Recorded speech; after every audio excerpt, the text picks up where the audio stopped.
Welcome back to our channel friends. Bike times తెలుగుకి మళ్ళీ స్వాగతం. ఇవాళ మనం ఒక అన్బాక్సింగ్ వీడియో చూస్తున్నాము. ఇది క్లచ్ అసెంబ్లీ, ఇది టోటల్ క్లచ్ సెంటర్ అసెంబ్లీ. ఇది స్ప్లెండర్ కోసం వాడతాము అండ్ ఇది మనకు తక్కువ కూడా పడుతుంది. మన ఫ్రెండ్ జొమాటో రైడర్ అతని స్ప్లెండర్ కోసం ఇది తెచ్చాము. అండ్ థర్డ్ పార్టీస్ దగ్గరనే ప్రతి కంపెనీ క్లచ్ ప్లేట్స్ ఇవాళ తయారు చేపిస్తుంది. ఎస్పెషల్లీ స్ప్లెండర్కి క్లచ్ ప్లేట్స్ తయారు చేసేది ఎఫ్సిసి కంపెనీ. ఇప్పుడు ఎఫ్సిసి అని క్లచ్ ప్లేట్స్ మీద రావడం లేదు, హీరో అని బ్రాండ్ టైప్ చేస్తున్నారు. ఇది ఎఫ్సిసి టోటల్ క్లచ్ అసెంబ్లీ అనమాట, క్లచ్ అసే. ఇది స్ప్లెండర్కి వర్క్ అవుతుంది. ఇది నెంబర్ అండి, దీని ఎంఆర్పి వచ్చేసి 756 ఉంది. మ్యానుఫ్యాక్చరింగ్ డేటు 2024 చూపిస్తున్నాడు. 5th month 3rd డేట్లో ఇది తయారైందని చూపిస్తున్నాడు. ఇది మనకి తక్కువ పడుతుంది, మనం అడిగితేనే తెలుస్తుంది ఎంత తక్కువ పడుతుంది అనేది. ప్రతి షాప్లో మీరు అడగవచ్చు. ఇది 756 అని ఉంది, అలా అని 756కే ఇది తీసుకోవాల్సిన అవసరం లేదు.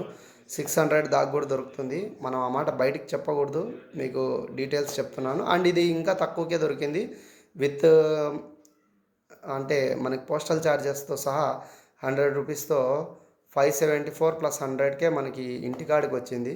మనం ఏ షాప్ దగ్గరికి వెళ్ళి తీసుకెళ్ళలేదు. అండ్ ఇది ఇండియన్ బైక్ స్పేర్స్ అని అప్లికేషన్ కూడా ఉంది ఆన్లైన్లో, మీరు ప్లే స్టోర్ ద్వారా డౌన్లోడ్ చేసుకోవచ్చు. దాంట్లో మనం ఆర్డర్ పెట్టాము, ఆర్డర్ పెట్టగా ఇది వచ్చింది. ఇది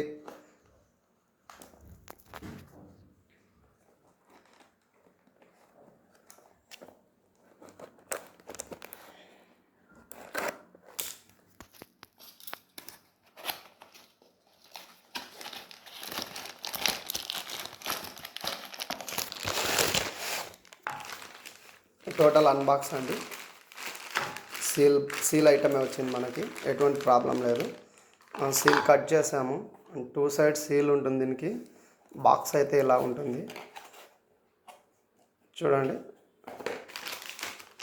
ఇది టోటల్లీ అసెంబ్లీ వేసుకోవడం వల్ల ఏమవుతుందంటే దీనిలోనే తక్కువకి మనకి క్లచ్ ప్లేట్స్ వచ్చేస్తాయండి, ప్రెజర్ ప్లేట్స్ వచ్చేస్తాయి. అంటే స్టీల్ ప్లేట్స్ 3 ఉంటాయి, క్లచ్ ప్లేట్స్ 4 ఉంటాయి. అండ్ ఇది ఎలా ఉందో అలాగే బిగించేయచ్చు. వేరెంటేర్ ఏదైనా మధ్యలో ఉన్న ఎస్ఏలో సమస్య ఉన్నా, క్లచ్ ఎస్ఏలో సమస్య ఉంటాయి, అంటే అవుట్పుట్ది ఇన్పుట్ది రెండు క్లచ్ ఎస్ఏలో ఏదైనా వేరెంటేర్ ఉన్నా, ఏదైనా అరిగినా కూడా సమస్య ఉండకుండా టోటల్ సెట్ మనం మారుస్తున్నాం. అండ్ దీనివల్ల మనకి పికప్ పెరుగుతుంది, చాలా బాగా మైలేజ్ ఇస్తుంది. టోటల్ సెట్ వేసాం కాబట్టి టెన్షన్ ఉండదు. అండ్ ఇది వేసేటప్పుడు కప్ ఒకసారి మనం చెక్ చేసుకోవాలండి. అలాగే వేసేటప్పుడు కప్తో పాటు వాటి లబ్బర్స్ ఏమన్నా లూజ్ ఉన్నాయా లేదా చెక్ చేసుకోవాలి. దాని గురించి కూడా నేను ఒక వీడియో తీస్తాను. అండ్ ఇది వేసేటప్పుడు చిన్నది మళ్ళీ ముందరది ఫస్ట్ గేర్ అంటూ ఉంటుంది, దాంట్లో కూడా వేరెంట్ ఏమన్నా ఉందేమో చూసుకోవాలి. అది ఉంటే అది కూడా చేంజ్ చేసుకోవచ్చు. అది ఒక 350 నుంచి 400లో వస్తుంది ఫస్ట్ గేర్. దీన్ని నడిపేది మెయిన్ ఇంజన్ షాఫ్ట్ నడిపేది అదే. దాని గురించి కూడా మనం ఒక వీడియో తీస్తాము తొందరలో. ఇలాంటి మరిన్ని వీడియోస్ కోసము మన ఛానల్ని సబ్స్క్రైబ్ చేయండి, లైక్ చేయండి, షేర్ చేయండి. నా విన్నపం అండి, ఎక్కువ లైక్స్ చేయడం వల్ల ఎక్కువ రీచ్ అవుతుంది. మన ఛానల్ రీచ్ అయితే మీకు ఇంకొన్ని మంచి వీడియోస్ తీసుకొస్తాను. అండ్ మన ఛానల్లో మహీంద్రా సెంచరీ గురించి టోటల్ డీటెయిల్స్ చెప్పడం అవుతుంది. మహీంద్రా సెంచరీ సర్వీస్ సెంటర్స్ లేవు కాబట్టి వాటికి కూడా ఇది సెట్ అవుతుంది. ఓకే, ఇలాంటి వీడియోస్ కోసం మన ఛానల్ సబ్స్క్రైబ్ చేయండి. బాయ్.